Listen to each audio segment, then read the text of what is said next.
And it's time again for our weekly roundup of news events in Africa. But for that, we begin right here in Washington. Paul Cisco explains. President Barack Obama, before leaving for Europe, announced he is sending Scott Gratian as special envoy to Sudan.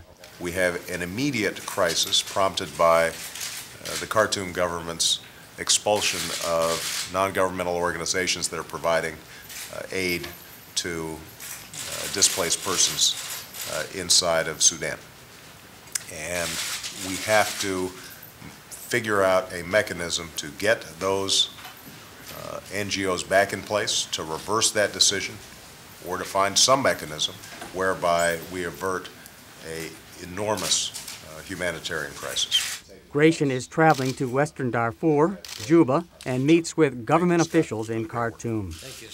Meanwhile, floods in southern Africa are wreaking havoc in parts of 7 countries, with Angola and Namibia hardest hit. Over 90 people have died and 250,000 people displaced. Matthew Cochran with the International Red Cross expects conditions will worsen. You've got severe flooding in Zambia. You've got the first reports of bad flooding in Botswana. And separate from that is bad flooding now in northwest Mozambique.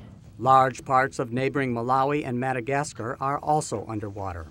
Elsewhere, American pop star Madonna was in Malawi, where she hopes to adopt a sister, Grace, for the Malawi boy David she adopted in 2006. While there, she also surveyed the site where her charity is building a school.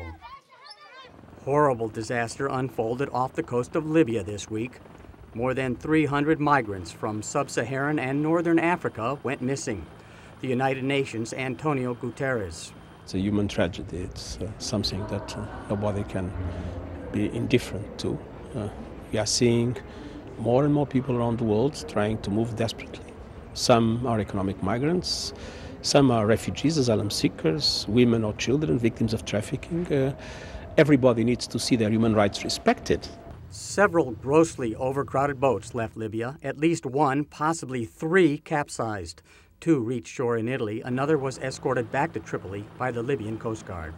In the Gulf of Aden, piracy continues on an almost daily basis, despite Navy vessels from several nations patrolling the waters.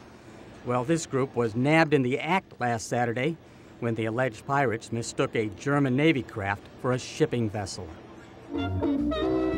With some celebration, a massive campaign aimed at eradicating polio is underway in West Africa.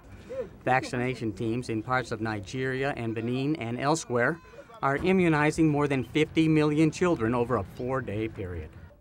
Finally, from remote jungle in the Congo, a World Wildlife Fund researcher reports discovering an estimated 2,000 bonobos. It's a big deal if estimates are correct. The primates are thought to be headed towards extinction. Paul Cisco, VOA News.